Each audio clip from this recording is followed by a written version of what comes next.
Hey, this is Matt once again. We're about to another review. There's another paid request, this time for Jonathan Lindsey, and it's for another episode of Batman the Animated Series, and this one's called Tyger. And for those interested in requesting any type of videos, topics, reactions, re-reviews, reviews, whatever, randomness, feel free to send them either directly to my PayPal or join my Patreon. Both links are down below in the info box. But I didn't pretty much anything. But this episode, Tyger, I thought was okay. It definitely has a semblance of the island of Dr. Moreau, among others. Selena Kyle, she's at the zoo. She gets kidnapped. Batman's going to have a date with Selena Kyle. Bruce Wayne, I should say, is going to have a date with her. She's not arrived yet. Notices something's up.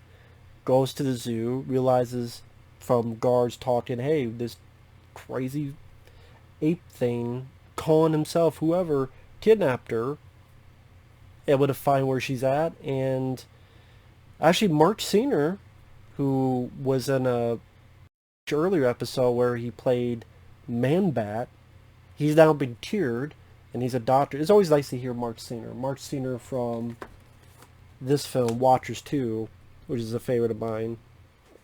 Also the Beastmaster himself. He comes, it's a little role, but it was nice to hear him again.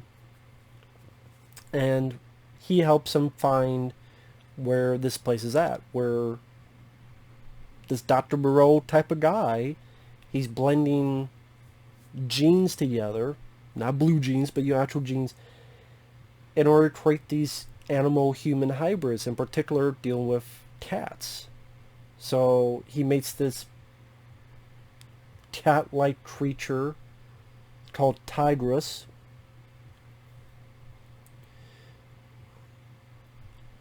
I think for a while I was doing like cats were primates, and that's the one that kidnapped Selena Kyle. But then there's this other one who's, his name is not Dr. Moreau, but I might as well call him Dr. Moreau. His new experiment, and then the doctor injects Selena Kyle, and she becomes this cat lady.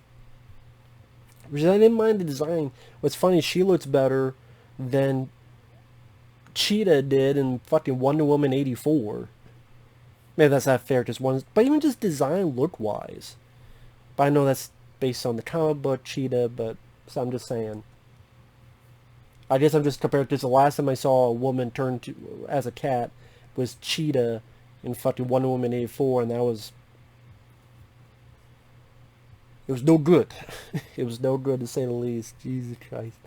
But this, I thought, like a lot of episodes, it went at a pretty fast pace.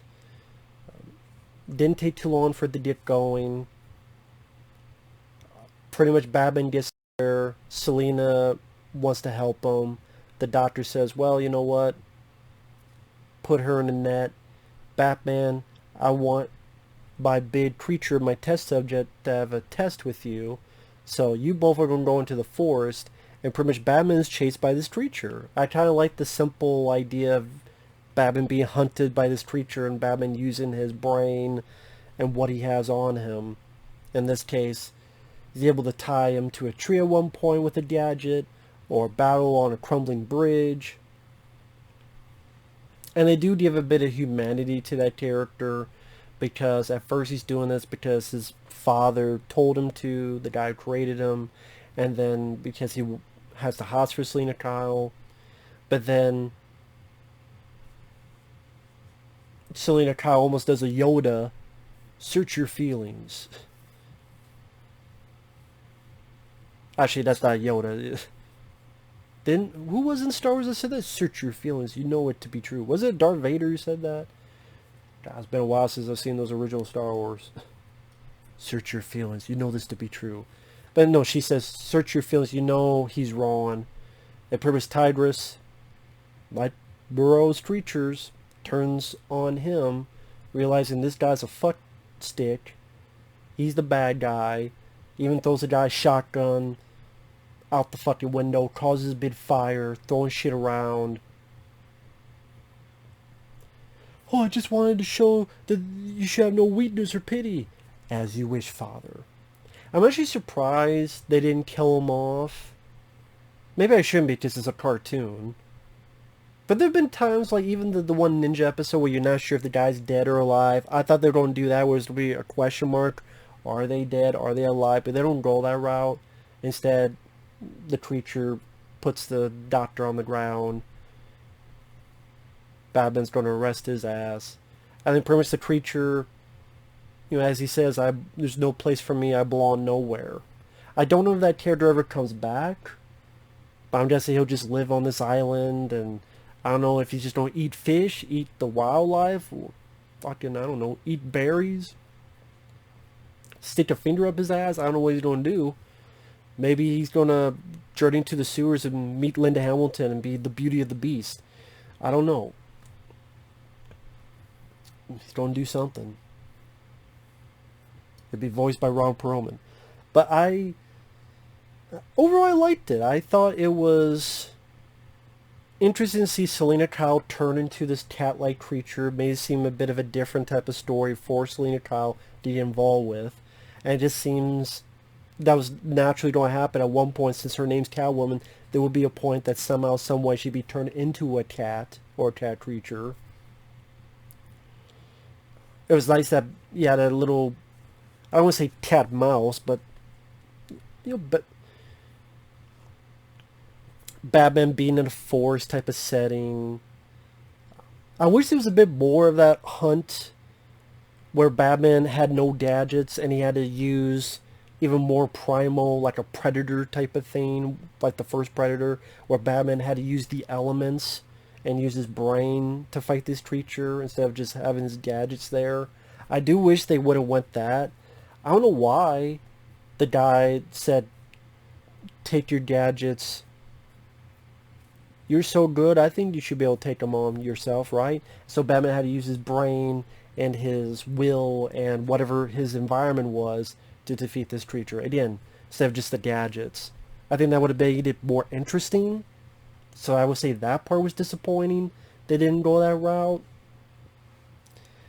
It was interesting that they made Tyger a bit more of an intriguing character. He wasn't just a one-note villain. That there was a bit more to him. That he did have second thoughts, and he was able to change thanks to Batman and Catwoman. That, again, a little bit of that Island of Dr. Moreau vibe to it. And like a lot of especially the first season of Batman the Animated Series, the music, the animation is fairly well done. It's, I don't know if I want to say darker, more mature than other cartoons, but they seem to try to go a little bit extra mile compared to at least cartoons at the time. I think that's why one of the many reasons why a lot of people love the show.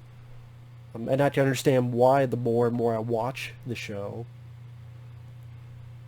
The voice work I thought was decent. I think Jim Cummings was the voice of Tigress. And the one guy who voices the Doctor, I forget the guy's name, but I recognize the voice. He plays, I think he was a character in Sister Act with Whoopi Goldberg. He was like a bishop or something in Sister Act. Because I knew I recognized the voice. I looked him up and I forgot his name, but oh yeah, he was in Sister Act. Okay. Which is a film I remember seeing as a kid with Whoopi Goldberg. I remember liking it. The sequel, not so much. By the way, that's another story. Another day. But overall, I wouldn't... I didn't. I do wish there was a bit more with Batman in the jungle. Not jungle, it's a forest. Battling this creature. Again, it was more like Predator type, where by the end, just had his wits and traps. Like maybe set up traps, using the environment, using his wit. I wish there was a bit more to that. That would have been fun to see. But overall, not a bad episode. Not a bad episode at all. So, with that said, thanks for watching. Take care. We'll see you guys later. Bye-bye.